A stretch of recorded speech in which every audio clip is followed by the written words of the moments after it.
नमस्कार दोस्तों, स्वागत है आप सभी का आपके अपने YouTube channel today exam study पे। अगर आप बीपीएससी टीआरई 4 की तैयारी कर रहे हैं लेकिन बार बार असफलता मिल रही है तो ये वीडियो सिर्फ आपके लिए है। आज हम बात करेंगे बीपीएससी टीआरई में सिलेक्शन क्यों नहीं हो रहा है और आपको किन गलतियों से बचना है।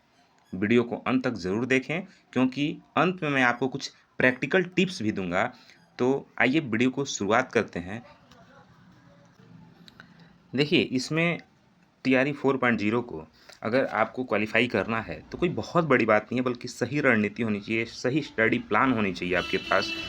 तब भी आप इसमें एक बार में सफलता प्राप्त कर सकते हैं, जैसा कि मैंने किया। मैं वही आपको बता रहा हूँ जो प्रैक्टिकल है।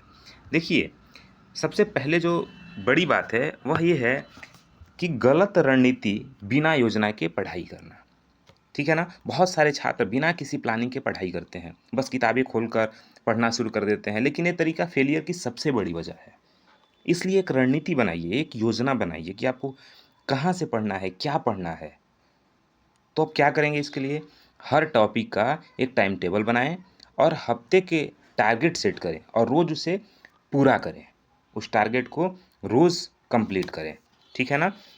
दूसरी जो बड़ी बात है, वह है कि कॉन्सेप्ट की कमी और रट्टा मारने की आदत। कॉन्सेप्ट की कमी और रट्टा मारने की आदत। देखिए, पढ़ाई तो सब करते हैं, लेकिन क्या आप वास्तव में समझ पा रहे हैं कि आप क्या पढ़ रहे हैं? खास करके आप साइंस और जीके की जब बात करते हैं, अगर आप प्राइमरी की तैयारी कर रहे हैं, तो साइंस जीके आगे मैं बताऊँगा कि अगर आप टीजीटी और पीजीटी यानी 9, 10 और 11, 12 की तैयारी कर रहे हैं या 6 to 8 की तैयारी कर रहे हैं, तो उसमें क्या करना है आपको? तो खास करके साइंस, जीके, जीएस, इस पे आप कितना ध्यान दे रहे हैं? ठीक है ना?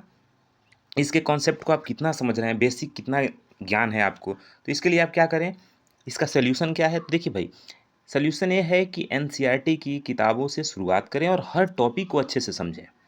और सबसे अच्छी बात ये है कि बिहार गवर्नमेंट में भी अब क्लास 6 से 8 तक की जो किताबें हैं वो एनसीईआरटी हो गई हैं। एनसीईआरटी ही अब पढ़ना है बिहार बोर्ड में भी।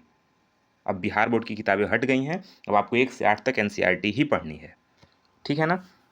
चलिए आगे अगर बात करें, देखिए कई बार लोग क्या करते हैं, बहुत तैयारी करते हैं लेकिन जो पीवाईक्यू होता है उसे छोड़ देते हैं। सबसे बड़ी गलती है पीवाईक्यू आपको करना ही है। पीवाईक्यू को हल न करना सबसे बड़ी गलती है।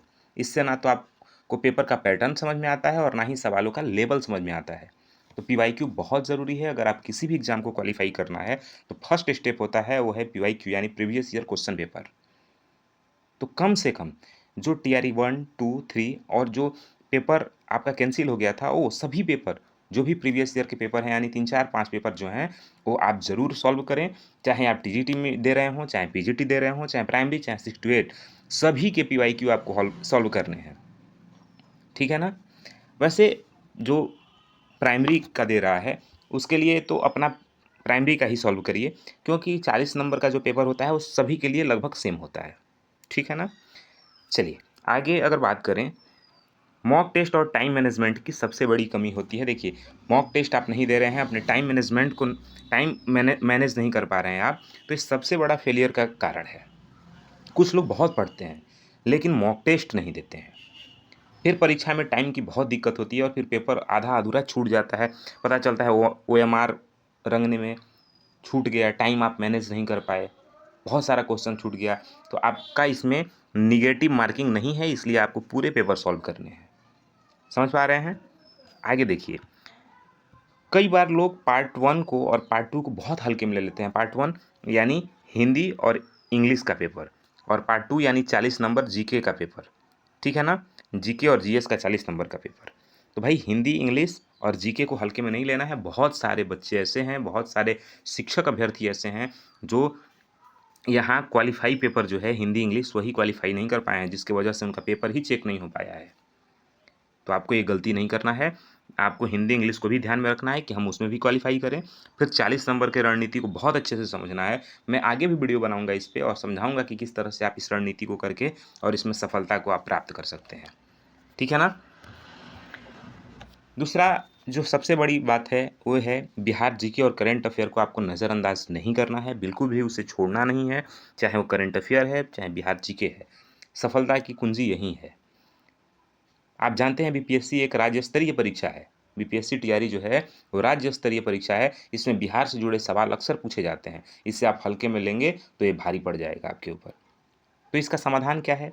लुसेंट और बिहार स्पेशल की किताब पढ़ें और मासिक करंट अफेयर को आप नियमित पढ़ें। ठीक है ना? मासिक करंट अफेयर आप नियमित पढ़ें और फिर आप अपने तैयारी को देखेंगे कि इसमें बहुत बढ़िया इजाफा होगा। तो दोस्तों, अगर बार बार असफलता मिल रही है तो मायूस मत होइए। इसका मतलब सिर्फ ये है कि आपको अपनी रणनीति बदलनी है। मेहनत कभी बेकार नहीं जाती, बस उसे सही दिशा दीजिए आप। अगर ये वीडियो आपको थोड़ा भी मददगार लगा हो, थोड़ा भी हेल्पफुल लगा हो, तो इसे लाइक ज़रूर करें।